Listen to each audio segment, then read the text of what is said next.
الشيطان الرجيم بسم الله الرحمن الرحيم وجاء المعذرون من الأعراب ليؤذن لهم وقال الذين كذبوا الله ورسوله سيصيب الذين كفروا منهم عذاب أليم ليس على الضعفاء ولا على المرضى ولا على الذين لا يجدون ما ينفقون حرج إذا نصحوا لله ورسوله ما على المحسنين من سبيل والله غفور رحيم. شروع اللہ کے نام سے جو انتہائی مہربان ہمیشہ رحم فرمانے والا ہے. اور عذر بنانے والے آئے.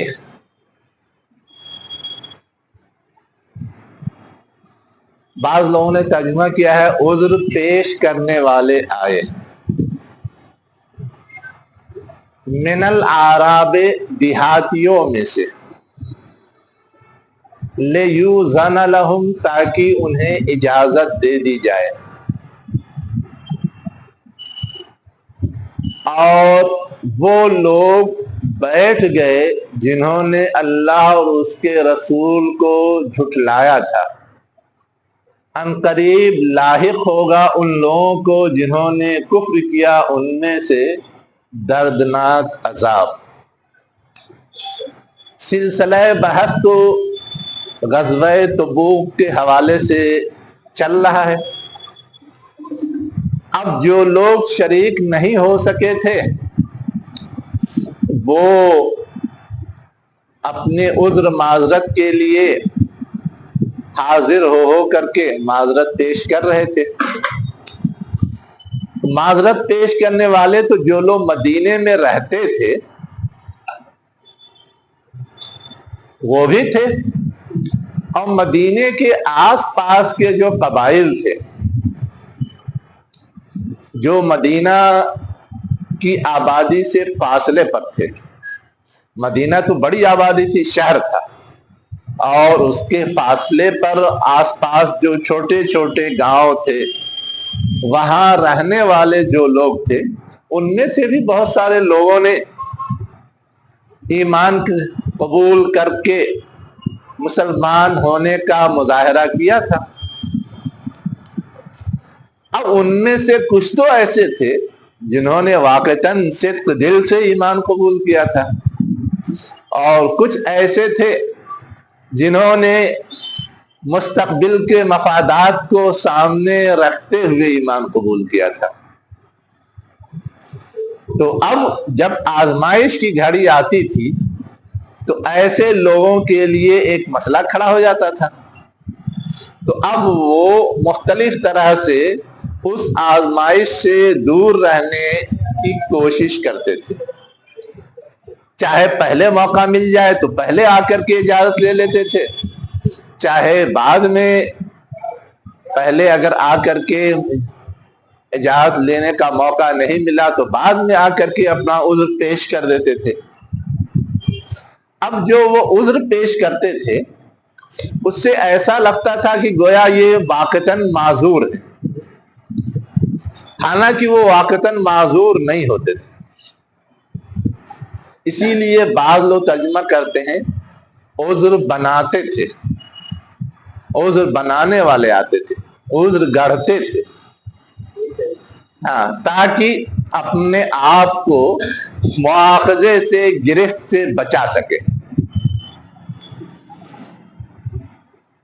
اب ان کے بارے میں جو بات تھی وہ تو بتا دی گئی کہ وہ آئے اور انہوں نے اجازت چاہی، لیکن چونکہ ان کا آنا اور ان کا عذر پیش کرنا اپنے اندر معقولیت نہیں رکھتا تھا، اس لیے وہ قابل گرفت تھے.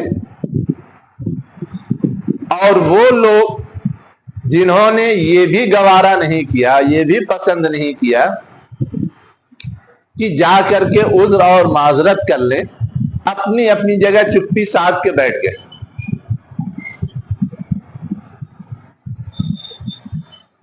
گویا انہیں اس معاملے سے کوئی دلچسپی ہی نہیں.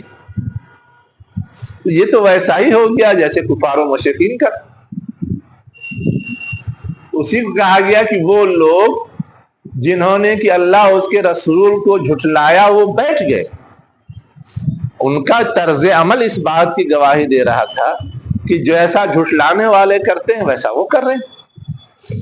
تو ایک تو الٹا سیدھا بہانہ کرنے والے، دوسرے چپی ساتھ کر کے بیٹھ رہنے والے، دونوں کا معاملہ بہت زیادہ کلیئر نہیں ہے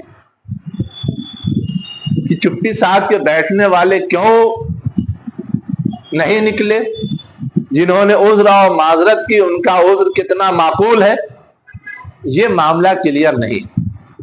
تب اللہ کے رسول نے تو اپنے رحمت اور شفقت کے تناظر میں سب کا عذر قبول کر لیا، لیکن اللہ تعالیٰ یہ کہہ رہا ہے کہ ان دونوں کا جو یہ طرز عمل ہے یہ کفریہ طرز عمل ہے. جیسا برتاؤ سلوک اس طرح کے موقع پر کافروں کا ہوتا ہے ویسا ہی ان کا ہے، اور یہ اس بات کے مستحق ہیں کہ ان کو دردناک عذاب آ گھیرے. ابھی تک تو ان کے سلسلے میں کوئی بات نہیں ہوئی ہے، لیکن اگر یہی لچھن رہے تو کل لامحالہ ان کی گرفت ہوگی.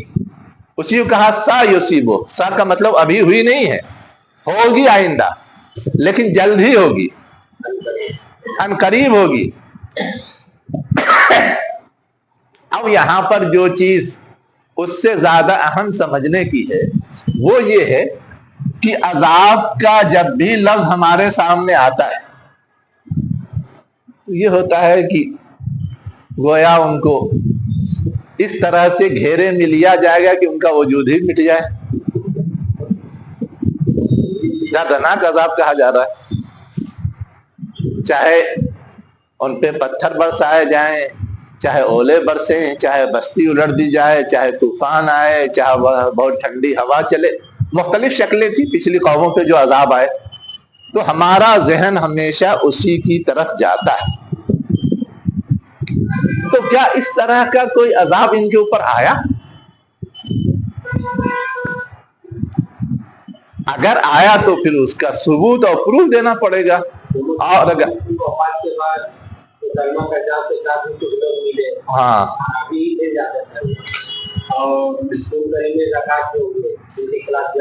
ٹھیک ہے، وہ سب تو بعد کی چیزیں ہیں نا، یہ تو حضور کے زمانے اور زندگی کا مسئلہ ہے نا. ان کے رہتے ہوئے کسی پر کوئی عذاب آیا، اس طرح کا عذاب جس طرح کا عذاب ہمارے ذہنوں میں فوراً آ جاتا ہے، ایسا عذاب آتا ہے اللہ کے نافرمانوں پر؟ نہیں آیا. اگر نہیں آیا تو پھر اس عذاب علیم کا مطلب کیا ہے؟ کس چیز کو عذاب علیم کہا گیا؟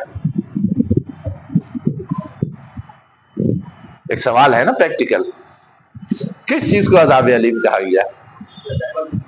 جی کیا کیا جائے؟ تو کیا رحم نہیں کیا جائے گا؟ اس سماج میں اس معاشرے میں تو رہ ہی رہے تھے اور سب لوگوں کے برابر سمجھے ہی جاتے تھے، تب کیا رحم نہیں کیا گیا؟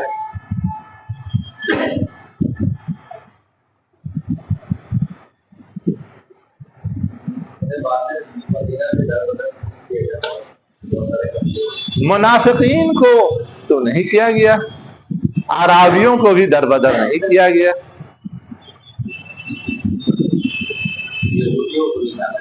یہودیوں کو نکالا گیا تھا، یہودیوں کی بات تو بالکل الگ تھی، لیکن ان کے بارے میں اس طرح کے کوئی اقدام تو نہیں ہوئے. ہاں تو آگے کا مطلب یہ کہ حضور کی زندگی میں نہیں، حضور کی زندگی کے بعد. تو بعد میں کیا ہوا ہے؟ ہاں مسیلمہ کذاب کے ساتھ ملے تو اس کا ساتھ دیا اس لیے وہ اس جرم میں نشانہ بنے؟ مارے گئے بہت سارے ہے نا جی.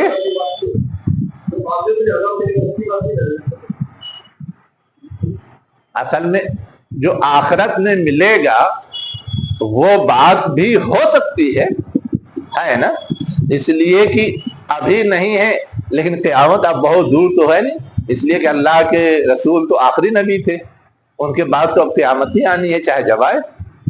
تو سارے ادوار کے مقابلے میں اب آخری سلسلہ جب آ گیا تو وہ قریب ہی مانا جائے گا. وہ ایک مفہوم ہو سکتا ہے نا، لیکن اور کوئی مفہوم ہو سکتا ہے کیا؟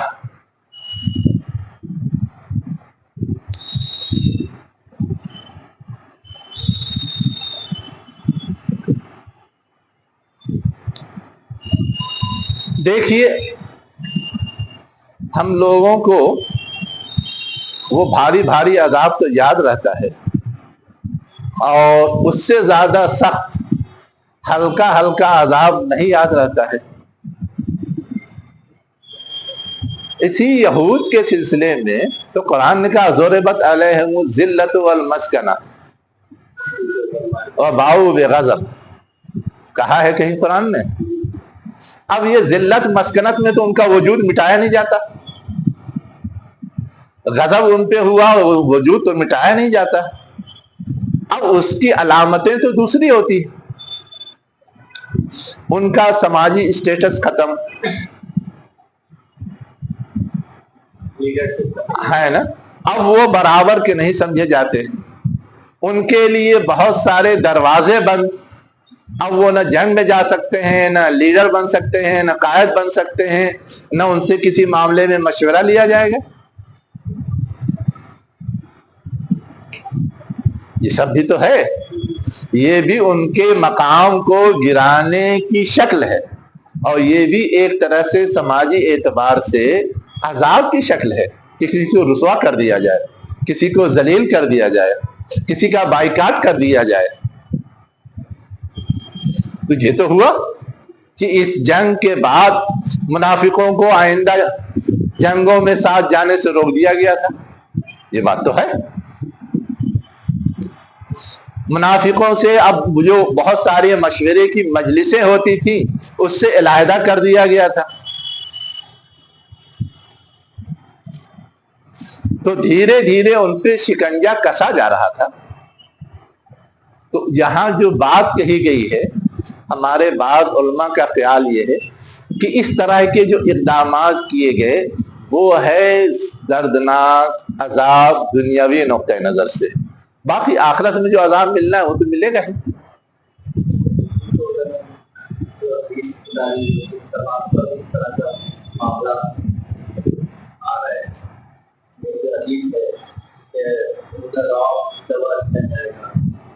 کیا ہوگا؟ مسلمانوں کا دبدبا نکل جائے گا،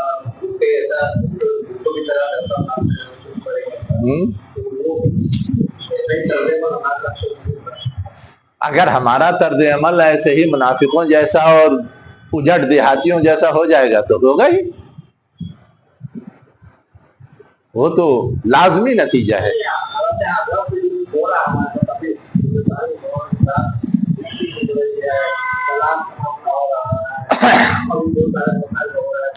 اصل میں دیکھیے اس معاملے میں ہم اور آپ حکم لگانے کی پوزیشن میں نہیں،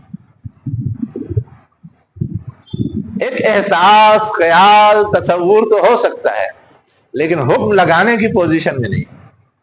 اس لیے کہ اس طرح کی بہت ساری چیزیں اہل حق کو آزما کر کے ان کا رتبہ بلند کرنے کے لیے بھی تو ہوتا ہے. اب یوسف علیہ السلام کے خلاف بھائیوں نے سازش کی، لے جا کے کنویں میں ڈال دیا، بے گناہ. ان کی لنچنگ وہی تھی. اس کے بعد جب عزیز مصر نے خرید لیا تو اس کی بیوی پیچھے پڑ گئی. یہ ثابت ہو گیا کہ غلطی ان کی نہیں ہے، بیوی کی غلطی ہے. پھر بھی ان کو زبردستی جیل میں ڈال دیا. اب اب ان کے ساتھ یہ سب جو صورتحال پیش آئی تو کیا ہم یہ کہیں گے کہ ان کو عذاب دیا گیا، ان کو رسوا کیا گیا؟ ہے ان کی آزمائش ہے، ان کے مرتبے بلند کرنے کے لیے، ان کا امتحان لینے کے لیے۔ اب اس چیز کا تعلق کیونکہ دلی کیفیات، جذبات اور سوچ سے ہے، اس لیے ہماری رسائی وہاں تک نہیں ہے تو ہم حکم نہیں لگا سکتے۔ اللہ کی رسائی ہے، اللہ جو فیصلہ چاہے گا کرے گا۔ رسول کے زمانے میں یہ چیز ممکن تھی، اس لیے کہ اللہ بہت ساری باتوں سے اپنے رسول کو باخبر کر دیتا تھا۔ آگے آیا ہے کہ انہوں نے جب وہ معذرت پیش کی تو اللہ کے رسول نے کہا کہ مجھے اللہ تعالیٰ نے تمہارے معذرت پیش کرنے سے پہلے بتا دیا ہے کہ تم کیوں نہیں آئے تھے، ہے انہی آیات میں ہے۔ تو جب اللہ تعالیٰ نے اپنے رسول کو بتا دیا تو وہ خوب سمجھ رہے تھے کون سچ بول رہا ہے کون جھوٹ بول رہا ہے، لیکن پھر بھی نظر انداز کیا۔ ٹھیک ہے، تو ہم سمجھ تو سکتے ہیں لیکن کوئی حکم نہیں لگا سکتے۔ اب آگے یہ بتایا جا رہا ہے کہ جن لوگوں کا معاملہ عذر گڑھنے اور بنانے کا تھا یا چپی سادھ لینے کا تھا، اس کے علاوہ جو لوگ واقعتاً معذور تھے ان کے لیے تو ہے معافی۔ اب ان کی لسٹ گنائی گئی، لیسا علی الضعفاء، ضعیفوں پر کوئی حرج نہیں ہے، تنگی نہیں ہے، کوئی گرفت نہیں ہے، پریشانی نہیں۔ حرج کا مطلب کسی کے اوپر کوئی ایسا بوجھ لادا جائے کہ اس بوجھ کو وہ سہار نہ سکے، پریشان ہو جائے۔ تو اب ان کے اوپر اگر غلطی کا، جرم کا بوجھ لاد دیا جائے گا تو وہ پریشان ہو جائیں گے، ایسے ہی معذور ہیں اور پریشان ہوں گے۔ کہا جا رہا ہے کہ ضعیفوں پر کوئی تنگی نہیں ہے، کوئی حرج نہیں۔ اب ضعیفوں کی لسٹ میں کون کون آتا ہے؟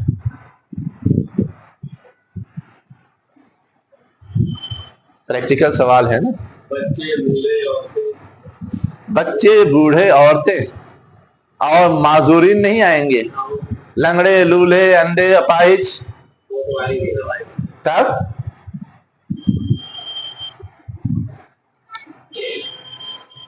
اور کوئی آئے گا ضعیف میں؟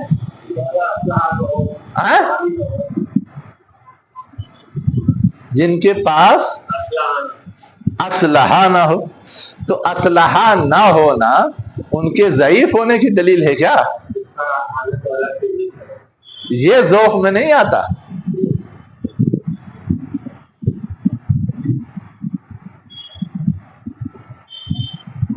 جو فطری کمزوریاں انسانی جسم کو لاحق ہوتی ہیں، اسلحہ نہ ہونا یہ انسانی جسم کو لاحق ہونے والی کوئی بھی کمی نہیں ہے، کوئی خامی نہیں ہے۔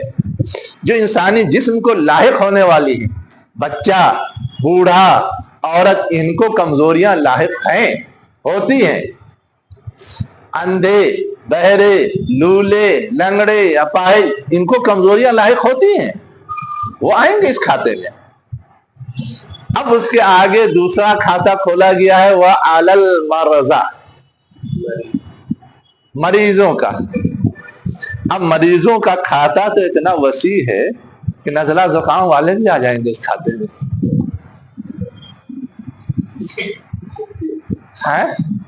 سب چھٹی لے کر کے چلے جائیں گے۔ نزلہ زکام ہو جائے تو مریضوں کے لیے جماعت میں حاضری کی رعایت ہے، وہ بھی رعایت لے کے بیٹھ جائیں گے۔ اور جہاد میں تو اور آسان نسخہ ہے۔ اب آج کل تو پالوشن جو ہوتا ہے وہ بھی لوگوں کو مرض کے خطرے میں مبتلا کر دیتا ہے، تو اس کی وجہ سے بھی بہت سارے عذرات لاحق ہو جاتے ہیں۔ وہ سب آئے گا کیا اس میں؟ تو کیا آئے گا کیا نہیں آئے گا، وہ ہے نا ایک پریکٹیکل سوال۔ اصل میں مرض کی کاؤنٹنگ ہوگی کام کی مناسبت سے۔ کس سے ہوگی؟ کام کی مناسبت سے۔ کام ہے اللہ کے راستے میں جا کر کے میدان محاذ سنبھالنے کا، جہاد کرنے کا، ہے نا۔ اب اس کے لحاظ سے اگر کوئی مرض رکاوٹ بن رہا ہے تب تو ٹھیک ہے، اور اگر کوئی مرض رکاوٹ نہیں بن رہا ہے تو کوئی مسئلہ نہیں، وہ جا کے میدان محاذ پہ لڑ سکتا ہے۔ اب لوگوں کے بال جھڑ جاتے ہیں، یہ بھی مرض ہے، داڑھی کے بال جھڑ جاتے ہیں، یہ بھی مرض ہے، لیکن آپ کہیں گے وہ جہاد کے لائق نہیں ہے؟ بولیے آپ لوگ، عذر تو کیا جا سکتا ہے، لیکن یہ عذر معقول ہوگا؟ یہ اصل بات ہے سمجھنے کی، کہ یہاں تو ایک صفت ظاہر کی گئی، لیکن اس صفت کا یہ مطلب نہیں ہے کہ آج کے عرف میں جس چیز پر بھی اس کا اطلاق ہوتا ہے سب لوگ گویا رخصت پا گئے، یہ مطلب نہیں ہے۔ جو چیز اس کام میں حارج ہو یا رکاوٹ بن سکتی ہو صرف وہ مرض جو ہے کنسیڈر کیا جائے گا۔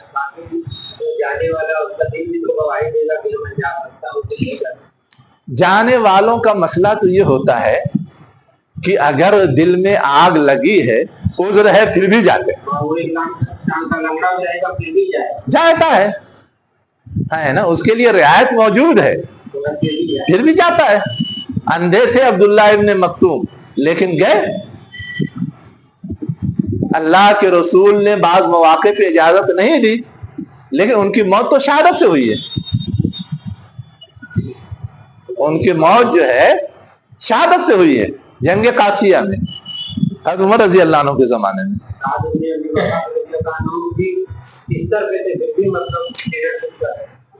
میں وہی کہہ رہا ہوں کہ وہ تو ایک استثنائی شکل ہے کہ ان کا جذبہ، ان کا حوصلہ اتنا یہ ہے کہ وہ کر رہے ہیں، ہے نا، ان کے لیے رعایت موجود ہے لیکن پھر بھی کر رہے ہیں۔ مریضوں کے لیے رعایت موجود ہے پھر بھی روزہ رکھ رہے ہیں، سفر میں رعایت موجود ہے پھر بھی روزہ رکھ رہے ہیں، وہ اپنے حوصلے اور جذبے کا مسئلہ ہے۔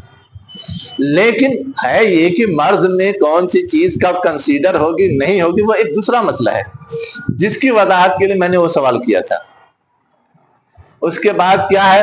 وَلَا عَلَى الَّذِينَ لَا يَجِدُونَ مَا يُنْفِقُونَ، اور نہ ان لوگوں پر کوئی حرج ہے جو نہیں پاتے وہ چیز جو وہ خرچ کر سکے، اس لیے کہ سفر ہے، اسباب ہیں، سب کی ضرورت پڑتی ہے، اگر نہیں ہے تو پھر بات کیسے بنے گی؟ حج جیسا فریضہ بھی اگر سفر خرچ نہیں ہے تو ساقط ہے، جب ہوگا تب لازم ہوگا، تو یہ تو اس کے بعد نمبر آتا ہے نا اس کا۔ البتہ ایک چیز دیکھی جائے گی کہ ان کے لیے رخصت اور رعایت تو ہے، لیکن اس رخصت اور رعایت کا یہ مطلب نہیں ہے کہ وہ بالکل فری، ذہن کے اعتبار سے بھی، سوچ کے اعتبار سے بھی، فکر مندی کے لحاظ سے بھی۔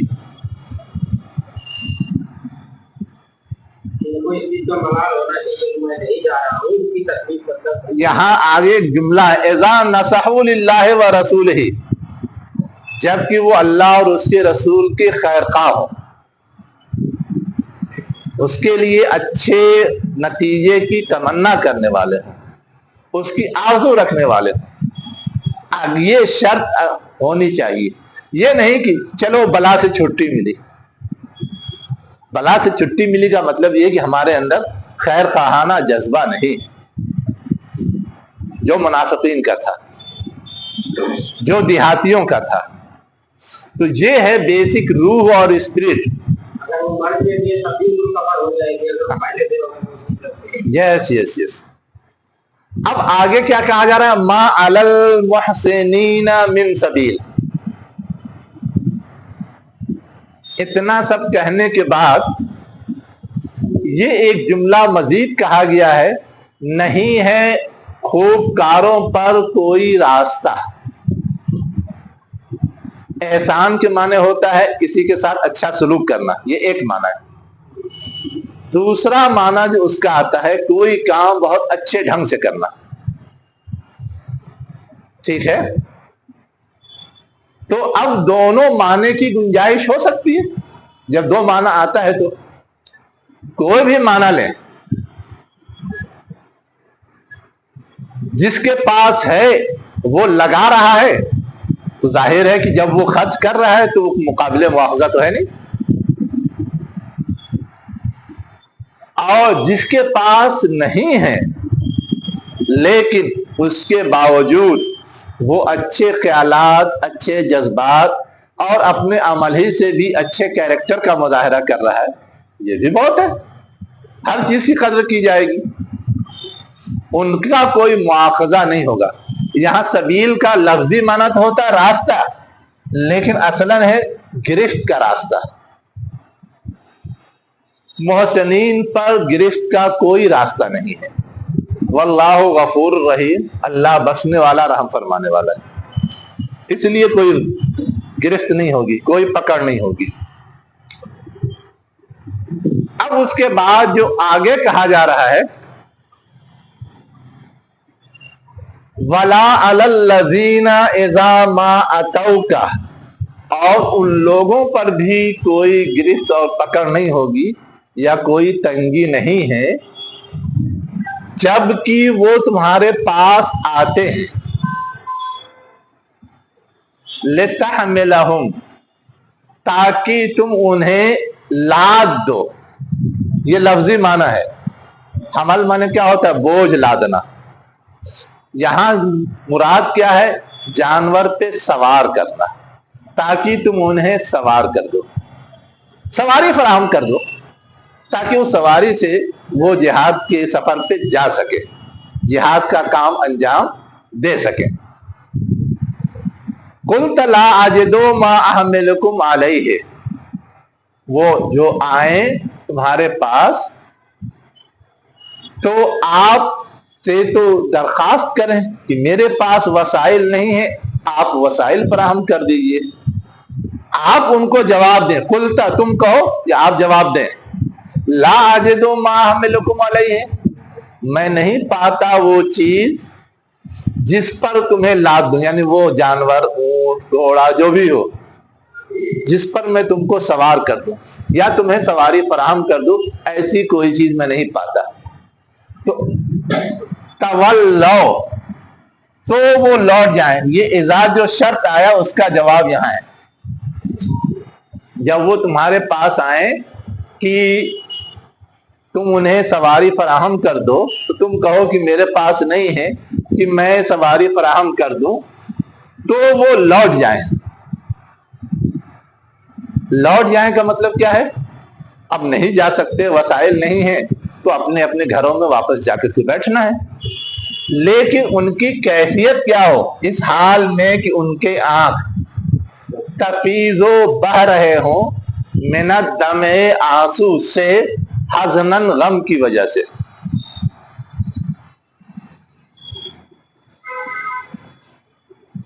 فوارہ دیکھا ہے؟ فوارہ، فوارے میں نیچے سے پانی کیا ہوتا ہے؟ ابلتا ہے، ابال کھاتا ہے، اسی کو بولتے ہیں فیض۔ آنسو جو ہے وہ آنکھ سے ابلتا ہے، اس لیے اس کے لیے لفظ آیا ہے فیض۔ اور آنسو نکلتا کب ہے؟ غم کے وقت عام طور سے نکلتا ہے، کبھی کبھی خوشی کے آنسو بھی ہوتے ہیں، لیکن یہاں جس سیاق میں وہاں تو غمی کی وجہ سے ہے، اسباب نہیں ملے اس لیے ہمیں اتنی بڑی ہاں، تو اس لیے ہمیں محرومی ہو رہی ہے، جس پہ غم تو ہوگا ہی۔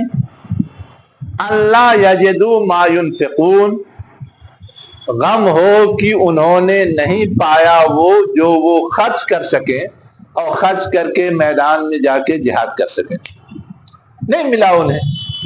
ایسے لوگوں پر بھی کوئی گرفت نہیں ہے، یا ایسے لوگوں پر بھی کوئی تنگی اور سختی نہیں۔ تو اب سختی اور گرفت کن پر ہوگی وہ اگلی آیت میں بتایا جا رہا ہے۔ یہ آیت جو ہے یہ جنگ تبوک سے واپسی کے بعد نازل ہوئی۔ اصل میں تھا یہ کہ جنگ تبوک کے بعد جو بگڑے عناصر تھے ان کو چھانٹنا تھا نا. لیکن ابھی آپ نے تشریح کی ہے, ہاں ایسا محسوس ہو رہا تھا کہ جنگ سے پہلے احتیاطی طور پر یا سب کے رہنمائی کے لیے ہاں. یہ آیا تھا. اصل میں دیکھیے آئندہ کے لیے تو رہنمائی ہی ہے, آئندہ کے لیے رہتی دنیا تک اب پوری امت کے لیے تو رہنمائی ہی ہے. لیکن اس وقت یہ چیز جو واضح کی گئی اس کے پیچھے رہنمائی فراہم کرنا آئندہ کے لیے یہ چیز بھی تھی, اور جو لوگ اس وقت جس طرح کا مظاہرہ کر رہے تھے اس کے بارے میں موقف کو کلیئر کرنا اور واضح کرنا بھی تھا. تو وہ موقف واضح کیا گیا ہے اس وقت کے تناظر میں, لیکن وہ آئندہ کے لیے رہنمائی ہے. جیسے آیا ہاں تم کا دو کہہ دو میں تم نے کہا, کلتا تو نے کہا. ابھی تشریح جو کرتی ہے ہاں ترجمہ میں بھی ہاں کلتا ہاں تم کا دو کہہ دو نہیں, تم نے کہا کہ میں نہیں پاتا کہ میں تمہیں کوئی سواری پہ سوار کر دوں. یہ ہے. آگے جو چیز بتائی جا رہی ہے کہ یہ تو وہ لوگ ہیں جو قابل مواخذہ نہیں ہے, لیکن اب قابل مواخذہ کون ہے؟ اوپر جن لوگوں نے آ کر کے الٹی سیدھی معذرت کی تھی, قابل مواخذہ وہ بھی ہے. انما السبیل, بے شک راستہ ہے, یعنی گرفت کا راستہ ہے, گرفت کا دروازہ کھلا ہوا ہے ان لوگوں پر جو تم سے اجازت چاہتے ہیں. وَهُمْ اغنیا, اور وہ کیا ہیں؟ مالدار ہیں, ان کے پاس اسباب ہیں, لیکن اب دوسرے بہانے کر کر کے رک رہے ہیں. اب فصل کا بہانہ کر رہے ہیں, گھر کی حفاظت کا بہانہ کر رہے ہیں, گرمی برداشت نہیں ہوگی اتنے لمبے سفر میں, ہم لوگ اس کے عادی نہیں ہیں, اس کا بہانہ کر رہے ہیں, وغیرہ وغیرہ جو بھی بہانے انہوں نے کیے تھے. پھل پکے ہوئے ہیں, فصل تیار ہے, پھل پکے ہوئے ہیں, وہ ایک ہی چیز ہے.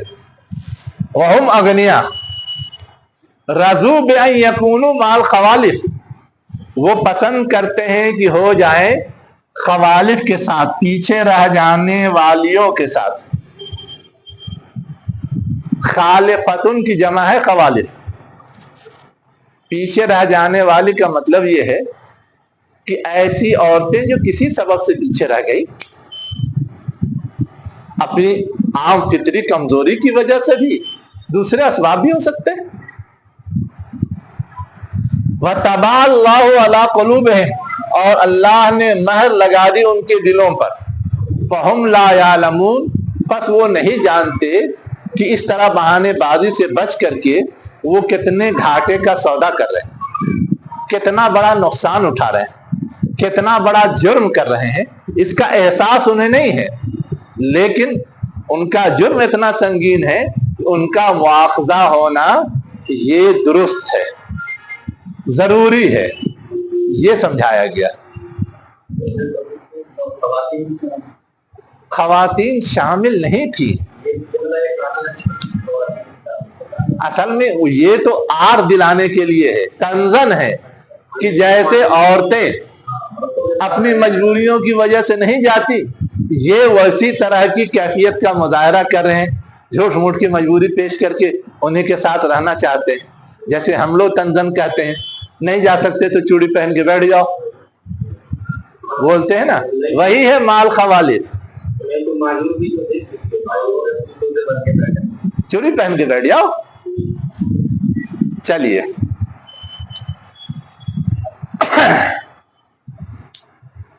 اب آگے جو بات کہی جا رہی ہے, یعتذرون الیکم اذا رجعتم الیہم قل لا تعتذروا لن نؤمن لکم قد نبأنا اللہ من اخبارکم وسيرى الله عملكم ورسوله ثم تردون الى عالم الغیب والشہادہ فینبئکم بما کنتم تعملون. وہ تم سے معذرت کرتے ہیں یا کریں گے جب تم لوٹو گے ان کی طرف. کہہ دو مت معذرت کرو، لا تعتذروا لن نؤمن لکم، ہمیں تم پر اعتماد نہیں ہے. فرق سمجھیے، ایک ہوتا ہے ایمان باللہ بے کے ساتھ آتا ہے تو ہوتا ہے ایمان لانا، اور ایک لام کے ساتھ آتا ہے جو معنی رکھتا ہے اعتماد کرنا، بھروسہ کرنا، یقین کرنا. تو لن نؤمن لکم، ہم تم پہ کوئی بھروسہ نہیں کرتے، تم بھروسے کے لائق یؤمنون باللہ ورسولہ، آمن الرسول بما انزل الیہ، ہے نا قرآن میں سورہ بقرہ کے اخیر میں، تو بے آیا نا. یؤمنون بالغیب، غیب پر ایمان لاتے ہیں، وہ ہے آمنہ کے بعد بے. تو لن نؤمن لکم، ہم تم پہ اعتماد نہیں کرتے، بھروسہ نہیں کرتے. کیوں بھروسہ نہیں کرتے؟ علت بتا دی، اللہ نے ہمیں تمہاری خبروں سے باخبر کر دیا ہے. نبأنا اللہ، اللہ نے ہمیں باخبر کیا ہے، من اخبارکم، تمہاری خبروں سے. سورہ نبا ہم لوگ پڑھتے ہیں، نبا کے معنی عربی میں آتا ہے خبر. نبا کے معنی خبر دینا، آگاہ کرنا، خبر بتانا. تو اللہ نے ہمیں خبر بتا دی ہے، من اخبارکم، تمہاری خبروں میں سے. اب یہاں پر ایک بہت ٹیکنیکل سوال آتا ہے. کیا ٹیکنیکل سوال آتا ہے؟ نبا کے معنی بھی خبر ہے اور خبر کے معنی بھی خبر ہے.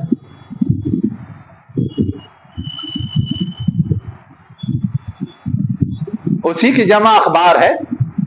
جیسے آج کل ہمارے یہاں اخبار نکلتا ہے نا، وہ بھی عربی زبان کا لفظ ہے، لیکن اللہ نے جو کچھ خبر دی اس کے لیے نبا آیا ہے، اور ان کے بارے میں جو چیز بتائی اس کے لیے اخبار آیا ہے. کچھ فرق سمجھ میں آتا ہے؟ غور کیجیے.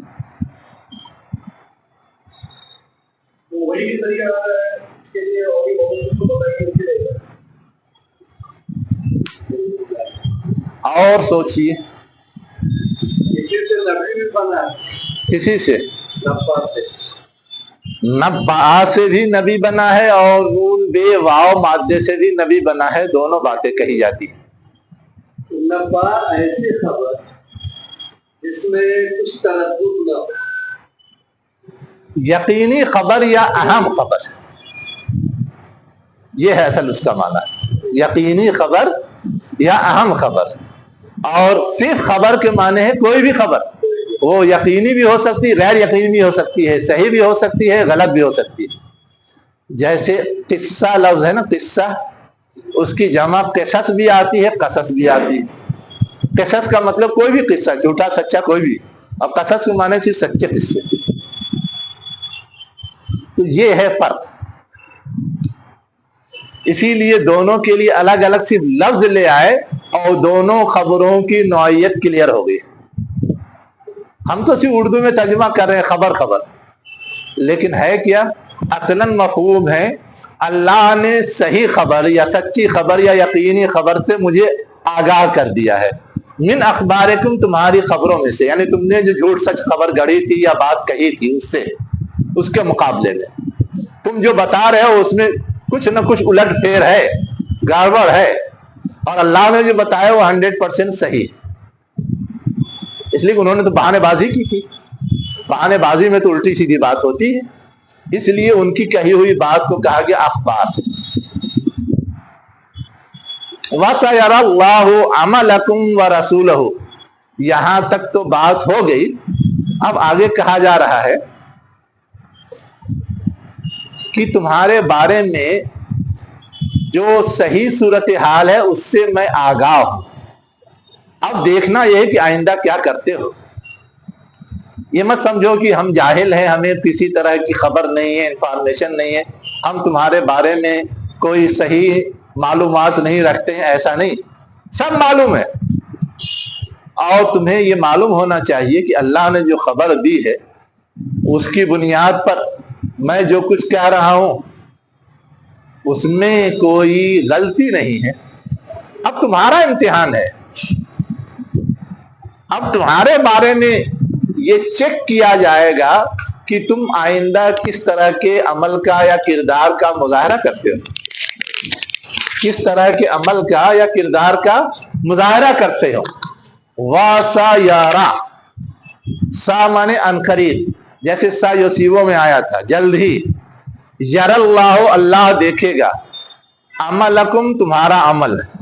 ورسولہ، اب یہاں رسولہ ہے یا رسولہ ہے پہلے وہ دیکھیے.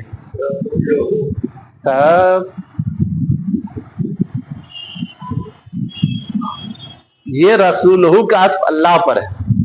اللہ اور اس کا رسول دیکھے گا تمہارا عمل. اللہ تو قیامت کے دن دیکھے گا، اس کے لحاظ سے حساب و کتاب لے گا. رسول تو آج دیکھے گا کہ تم نے رجوع کیا یا نہیں، توبہ کیا یا نہیں، تمہارا رویہ سدھرا یا نہیں، تمہارے اندر کوئی تبدیلی آئی یا نہیں.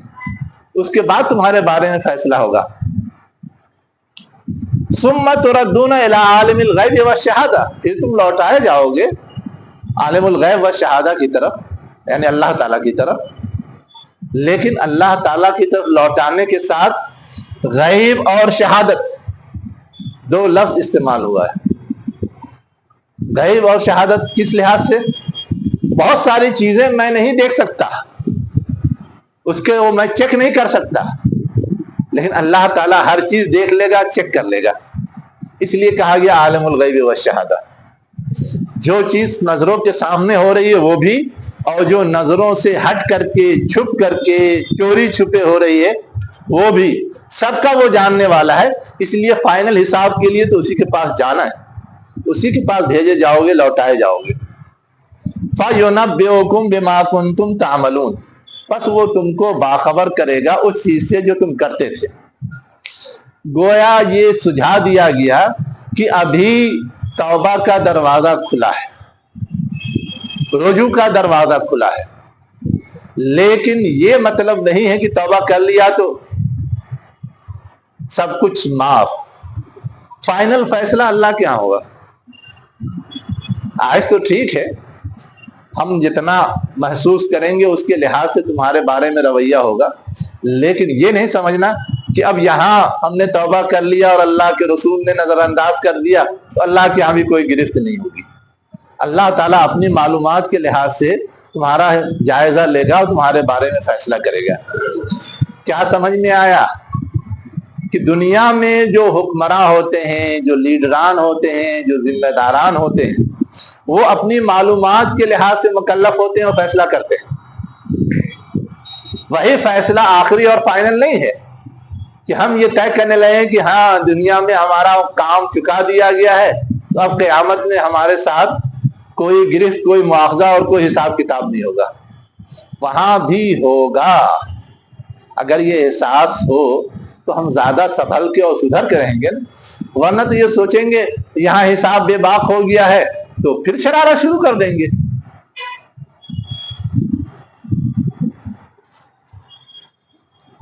اس کے بعد اللہ تعالیٰ باخبر کر رہا ہے سَيَحْلِفُونَ بِاللَّهِ لَكُمْ، ان قریب یہ لوگ کیا کریں گے؟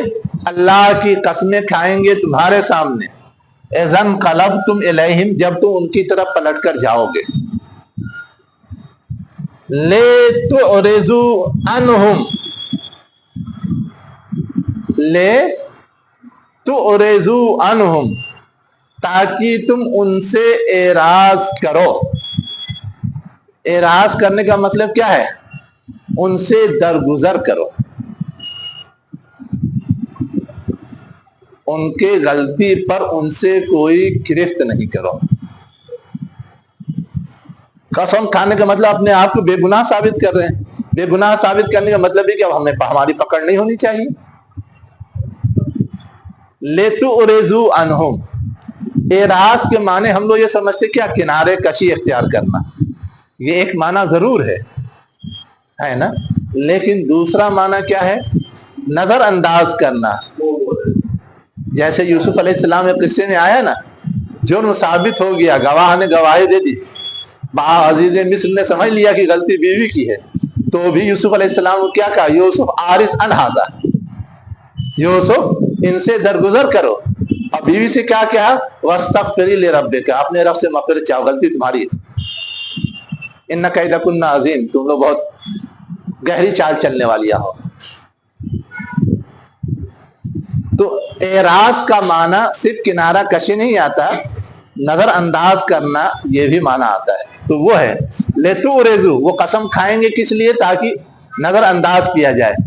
تو اب اللہ تعالیٰ کہہ رہا ہے فاعرضوا عنہم، بس تم ان سے اعراض کرو، اپنے آپ کو الگ کر لو، کنارہ کشی اختیار کر لو، نظر انداز کر دو. اس لیے نہیں کہ انہوں نے غلطی نہیں کی ہے. اللہ تعالیٰ جو کہہ رہا ہے انہم رجسن، ان سے جو کنارہ کشی اختیار کرنا ہے، ان کو نظر انداز کرنا ہے، اس لیے کہ وہ کیا ہے؟ گندگی ہے، اور گندگی سے بچنا ہی چاہیے، گندگی سے علیحدہ رہنا ہی چاہیے، کنارے رہنا ہی چاہیے. اگر تمہارے ساتھ رہیں گے تو پھر بھی گندگی پھیلائیں گے. اس لیے بہتر یہی ہے کہ ان کا معاملہ کنارے کر دو، الگ کر دو. وَمَأْوَاهُمْ جہنم، اور ان کا ٹھکانہ کیا ہے؟ جہنم ہے. جزاء بما كانوا يكسبون، بدلے کے طور پہ جو انہوں نے کیا ہے. اب یہاں پر رجس کے معنی گندگی ہے. تو گندا بولنے کا مطلب تو ہمارے یہاں یہ ہوتا ہے کہ کوئی محسوس ایسی چیز جو ناپسندیدہ ہوتی ہے، چاہے وہ پیشاب ہو، پاخانہ ہو، یا سڑی گلی چیز ہو، اسی کو نا ہم لوگ گندگی بولتے ہیں. ہاں، نفس کی گندگی ہے. اچھا، نفس کی گندگی کی اگر مثال دینی ہو کہ نفس کی گندگی یہ چیز ہے، نفس کی گندگی یہ چیز ہے، تو کیا مثال دیں گے؟ منافق صفت بھی بہت مبہم جواب، دو دو چار کی طرح بتائیے یہ چیز گندگی ہے. جیسے کینہ رکھنا گندگی ہے، حسد کرنا گندگی ہے، جی دھوکہ دینا گندگی ہے، برا گمان رکھنا گندگی ہے. ان ساری گندگیوں کا تعلق محسوس چیز سے نہیں، انسانی خیالات اور انسانی جذبات سے، انسانی خیالات سے. کوئی تصور خیال آیا لیکن وہ خیال غلط رخ پہ جا رہا ہے، جس کو ہم کہتے ہیں سوء ظن یا بدگمانی، وہ ہے. کوئی جذبہ آیا، چاہے ہم اسے تعصب کا نام دیں، چاہے حسد کا نام دیں، چاہے عناد کا نام دیں، یہ سب غلط چیزیں ہیں. یوسف علیہ السلام کے بھائیوں نے حسد کیا، صحیح تھا کیا؟ نہیں صحیح تھا.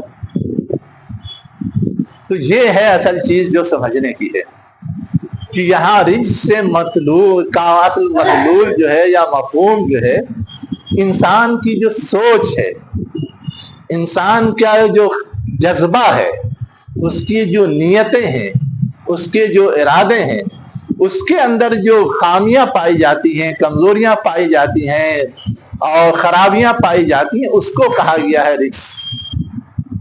لیکن یہاں پر بجائے اس کے کہ یہ کہا جائے کہ عناد رجس ہے، حسد رجس حسد کرنے والے ہی کو کہہ دیا گیا رجس ہے نا. تو اصل میں یہ ایک طرح کا بیان کا انداز ہوتا ہے کہ کسی کرنے والے کو اسی چیز کا مصداق قرار دے دیا جائے، ہے نا. جیسے کہا جائے یہ جھوٹا ہے نا، اور یہ کہا جائے یہ سراپا جھوٹ ہے. اب سراپا جھوٹ بولنے کا مطلب یہ ہے کہ پورے اس کے وجود کو اور ہمیشہ آگے پیچھے کے سارے کردار کو ہم جھوٹ کے ساتھ جوڑ دے رہے ہیں. وہ جھوٹا ہے، ایک بار بولا ہوگا، دو بار بولا ہوگا، کوئی ضروری نہیں کہ ہر پورا سراپا اس کا یا ہمیشہ اس کا رول یہی رہتا ہو. لیکن جب کہہ دیں گے یہ سراپا جھوٹ کا مطلب یہ کہ اس کے اندر جھوٹ کے علاوہ کوئی اور خوبی ہے ہی نہیں. اس طرح کا جو مفہوم لینا ہوتا ہے اس وقت جھوٹا گندگی ہے یا جھوٹے عمل گندگی ہے کہنے بجائے وہ خود ایسا کرنے والے ہی سراپا جھوٹ ہے، سراپا گندگی ہے۔ ایسے کہتے ہیں کہ یہ شیطان ہے، ہاں پورا گندے ہی ہے، یہ شیطان۔ ہاں چلیے تو یہ اصول سمجھیے، اس لحاظ سے کہا گیا ہے انہم رجسن۔ اب آگے اور کیا کہا جا رہا ہے کہ یہ لوگ آ کر کے تم سے قسمیں کھائیں گے لترضوا، تاکہ تم ان سے کیا ہو جاؤ، راضی ہو جاؤ۔ یہ ڈر تو لگا ہوا ہے کہ ہم نے جب نفیر عام تھا یہ لازم کیا گیا تھا کہ ہر ایک کو لامحالہ شریک ہونا ہے کسی بھی طرح، تو انہیں تو ڈر تھا کہ ناراضگی ہوگی، تو اب آ کر کے قسم کھا کر کے اس ناراضگی کو دور کرنا چاہتے ہیں اور خوش کرنا چاہتے ہیں۔ فَإِن تَرْضَوْا عَنْهُمْ فَإِنَّ اللَّهَ لَا يَرْضَىٰ عَنِ الْقَوْمِ الْفَاسِقِينَ۔ تم چاہے راہ و رسم میں رضامندی کا اظہار کر دو یا راضی ہو جاؤ، لیکن اللہ تو راضی ہونے والا نہیں، وہ بخشے گا نہیں، وہ لامحالہ گرفت کرے گا۔ اور ہے بھی بہت سارے مواقع پہ اللہ کے رسول نے اپنی رحم دلی کا مظاہرہ کر کے نظر انداز کیا، کیا کیا؟ نظر انداز کیا، لیکن اللہ نے اس کے برخلاف اپنا فیصلہ سنا دیا کہ ہم نہیں چھوڑنے والے۔ اللہ کے رسول نے تو نماز جنازہ پڑھا دیا عبداللہ بن ابی کی، اور اللہ تعالیٰ نے کہا تم 70 بار بھی پڑھا ڈالو اس کی بخشش ہونے والی نہیں۔ یہ ہے اصل وہ چیز، اس کی مثال ابھی پیچھے گزر چکی۔ اب یہاں ایک اس سے زیادہ عجیب و غریب چیز بتائی گئی ہے۔ ہم اور آپ یہ سمجھتے ہیں کہ شہر میں رہنے والے لوگ زیادہ مکار ہوتے ہیں اور دیہاتی لوگ سادہ لو ہوتے ہیں، سمجھتے ہیں نہیں؟ اور یہاں کیا کہا جا رہا ہے؟ الاعراب اشد کفرا و نفاقا، جو دیہاتی ہیں وہ زیادہ سخت ہیں کفر میں اور نفاق میں۔ وَأَجْدَرُ أَلَّا يَعْلَمُوا، اور مستحق ہیں اس بات کے کہ وہ نہ جانیں حدود ما انزل اللہ علی رسولہ، اس چیز کی حدیں جو اللہ نے اپنے رسول پر نازل کی ہے۔ واللہ علیم حکیم، اللہ جاننے والا اور حکمت والا ہے۔ کم ہندی کی وجہ سے ایک ریزن تو ہو سکتا ہے جس کا اظہار کر دیا گیا کہ حضور کے ساتھ مدینے میں رہتے نہیں ہیں، دور رہتے ہیں، تو بہت ساری چیزیں نہ معلوم ہوں، یا اس کی باریکیاں نہ معلوم ہو، یا اس کی حدیں نہ معلوم ہو، اس کی وجہ سے کچھ کوتاہی ہو جائے تو وہ چیز تو نظر انداز کی جا سکتی ہے۔ وہ چیز کیا ہو سکتی ہے؟ نظر انداز کی جا سکتی ہے۔ لیکن جو چیز معلوم ہے اور پھر اس پہ مظاہرہ کیا جائے کفر کا، نفاق کا، اور اس میں شدت اختیار کی جائے، تو یہ چیز ناقابل معافی ہے، چاہے وہ شہر میں رہتا ہو چاہے وہ دیہات میں رہتا ہو، حکم تو سب کے لیے ایک ہے۔ ہاں اس کی سچویشن کے لحاظ سے تھوڑا بہت فرق آ سکتا ہے۔ یہ جو آخری جملہ آیا ہے دو باتیں سمجھانے کے لیے، اس میں ایک بات تو یہ سمجھانے کے لیے کہ کبھی کبھی جہالت کی وجہ سے، لا علمی کی وجہ سے، دیہاتی پن کی وجہ سے لوگ زیادہ شدید طرز عمل کا مظاہرہ کرتے ہیں، اور جی چاہتا ہے کہ ان کو اسی طرح سخت سزا دی جائے، جی چاہتا ہے ان کو اسی طرح سخت سزا دی جائے۔ لیکن یہ چیز مناسب ہے یا نہیں، ایک سوال تو ہے۔ سمجھایا جا رہا ہے کہ یہ چیز مناسب نہیں ہے، لیکن وہیں یہ بات بھی سمجھائی جا رہی ہے کہ جو لوگ دور رہتے ہیں ان کی یہ ذمہ داری ہے کہ جن چیزوں کا ان کو علم نہیں ہے وہ چیز رسول کے پاس آ کر کے سیکھیں. صرف عذر کر لینے سے کہ ہم نہیں معلوم اس لیے ہم نے نہیں کیا، یہ کافی عذر نہیں ہے. ورنہ اگر اسے کنسیڈر کر لیا جائے تو ہمیشہ وہ اطمینانی سے بیٹھے رہیں گے، پھر آئیں گے نہیں سیکھنے کے لیے، سیکھنے کی کوئی کوشش اور جدوجہد نہیں کریں گے. جبکہ اسلام یہ چاہتا ہے کہ ہر فرد کو اللہ کے احکامات کا پورا پورا علم ہو، کوئی جاہل نہ رہے. تو یہ جو آخری جملہ سنایا گیا ہے دونوں چیزیں مقصود ہیں. اس طرح کے لوگوں کو ناگزیر حالات میں رعایت بھی ہے، لیکن ان کی ذمہ داری بھی ہے کہ وہ اپنی اس کمی کو دور کرنے کی کوشش کریں. یہ ہے پوری بات جو ان آیات میں بیان کی گئی ہے.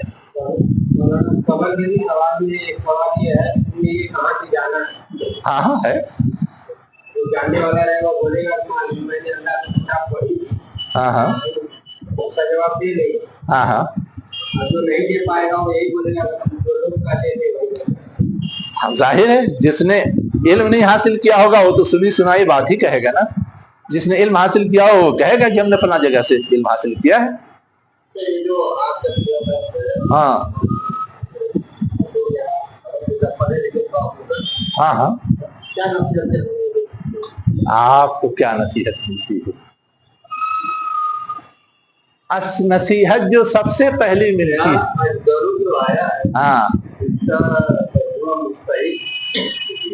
ہاں ہاں لائق مستحق یہ ہوتا ہے ترجمہ. وہ زیادہ لائق ہیں یا زیادہ مستحق ہیں. جدار کے معنی دیوار ہوتا ہے، اجدر کے معنی دیوار نہیں ہوتا. جدار الگ لفظ ہے اور اجدر الگ لفظ ہے. مادہ ایک ہو سکتا ہے لیکن اسم ہو سکتا ہے کوئی اور کوئی فعل ہو سکتا ہے.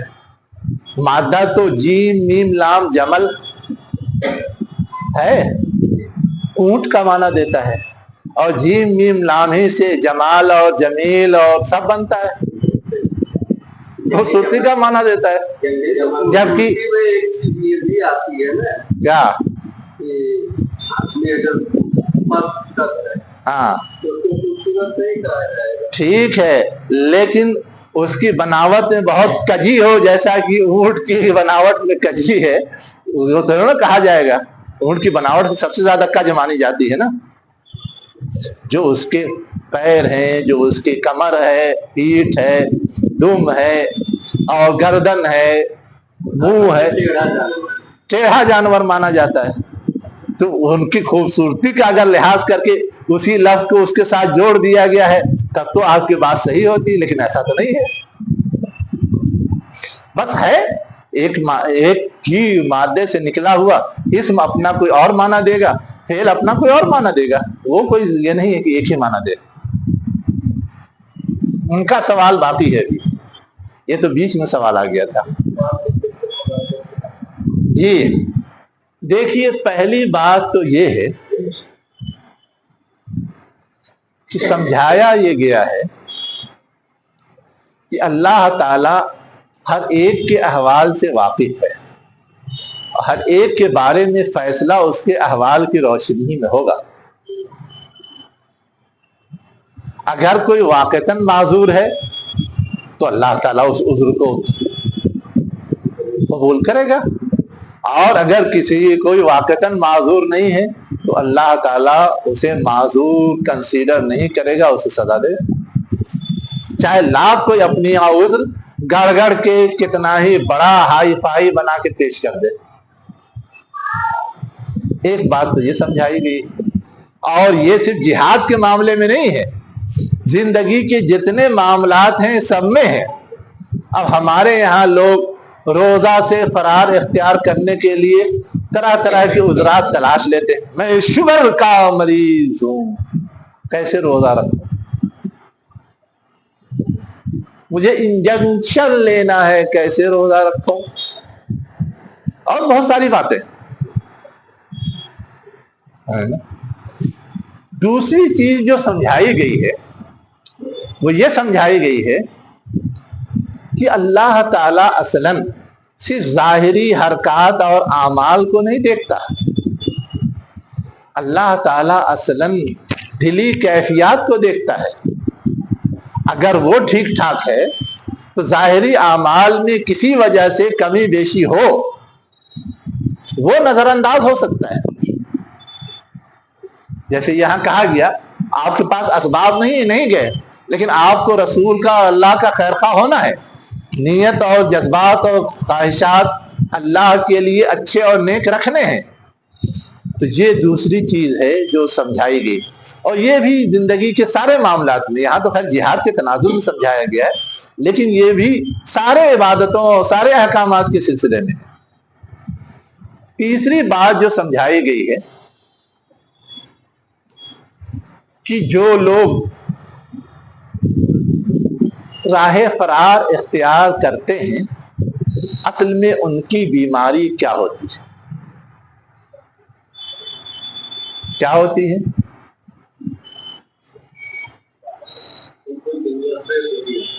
حب دنیا۔ اس کا نتیجہ کیا ہوتا ہے؟ قبولیت کی صلاحیت ختم ہو جاتی ہے، صحیح بات کو اپنانے کی، اخذ کرنے کی صلاحیت ختم ہو جاتی ہے۔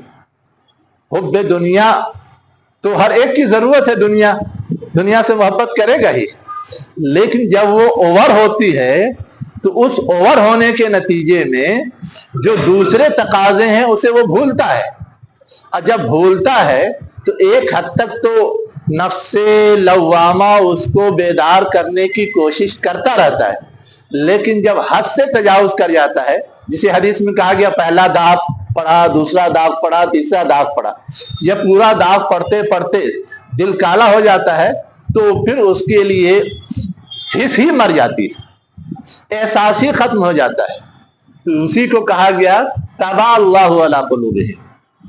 یہ کیفیت انتہائی خطرناک ہوتی ہے، اس کے بعد گویا توفیق چھن جاتی ہے۔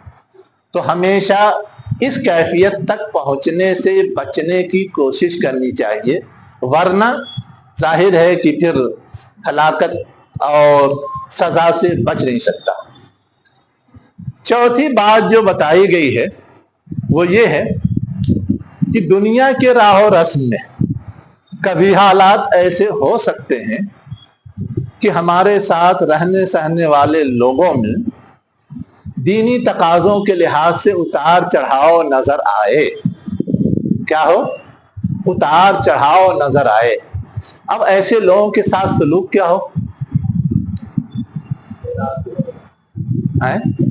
وہ اتار چڑھاؤ کے واقعی اسباب کیا ہیں اس تک ہماری رسائی نہیں ہے، تو ہم غلط میں تو ان کا ساتھ نہیں دیں گے، لیکن ان کے بارے میں ہم فتوے صادر نہیں کرنے لگیں گے، حکم نہیں لگانے لگیں گے، ان کے خلاف کارروائی نہیں کرنے لگیں گے، بہت سارے کارروائی اللہ کے اوپر چھوڑ دیں گے۔ جیسے یہاں کہا گیا اللہ تعالیٰ نپٹے گا، تم وہ اعراض کرتے ہیں، تم سے اگر معذرت چاہتے ہیں، اجازت چاہتے ہیں، دے دو، کوئی مسئلہ نہیں، اللہ نمٹ لے گا۔ ایک آخری بات جو اور بتائی گئی ہے وہ یہ بتائی گئی ہے کہ دین کے معاملے میں صرف جاننا ہی کافی نہیں ہے، آخری حد تک جاننا ضروری ہے۔ آخری حد تک کا مطلب یہ جو حدود کہا گیا ہے نا، حدود ما انزل اللہ علی رسولہ، اس حد تک جاننا ضروری ہے۔ اب اس کو سمجھنے کے لیے میں ایک مثال دیتا ہوں تو آپ کو قاعدے سے سمجھ میں آئے گا۔ سود حرام، لیکن سود میں کیا کیا چیز آئے گی یا آتی ہے، جب تک ہم اس کو وضاحت کے ساتھ گہرائی کے ساتھ نہیں سمجھیں گے ہم بچ پائیں گے؟ بس عرف عام میں جس کو سود کہا جا رہا ہے پھر اسی سے بچ پائیں گے، باقی اس کے علاوہ جتنی چیزیں ہیں سب میں ملوث بھی ہو جائیں گے۔ تو ہے یہ کہ سود سے آگاہی کے ساتھ ساتھ سود کے سلسلے کی جو حدیں ہیں ان حدوں سے آگاہی بھی ضروری ہے، اس سے باخبر ہونا بھی ضروری ہے۔ جیسے اللہ کے راستے میں جہاد کرنا ہے تو جہاد ایک فریضہ ہے، ہمیں اس کی خبر ہے، لیکن اس فریضے کی نزاکتیں کیا ہیں؟ کب یہ فرض کفایہ رہتا ہے، کب یہ فرض عین ہو جاتا ہے، کب کسی قیمت پر بھی اس سلسلے میں چھٹکارا نہیں ہے، یہ بھی جاننا ضروری ہے۔ ہوا کیا تھا، اور جو جہاد کے محاذ چھیڑتے تھے وہاں تو فرض کفایہ تھا، گئے کوئی کسی وجہ سے نہیں گیا، بعد میں بھی خلفائے راشدین کے زمانے میں جو جہاد کا سلسلہ چلا، گئے کسی وجہ سے نہیں گئے، لیکن اس غزوے کے موقع سے تو اسے فرض عین اور ایک طرح سے لازمی ڈکلیئر کیا گیا تھا، اس کے باوجود بھی وہی سمجھتے رہے، اسی کے لحاظ سے اپنا طرز عمل طے کیا، تو یہ چیز تو قابل مواخذہ بن گئی۔ تو حدود کا جاننا بھی ضروری ہے۔ یہ کچھ موٹی موٹی باتیں ہیں جو اس سے ہمیں سیکھنی چاہیے۔ وآخر دعوانا ان الحمد للہ رب العالمین۔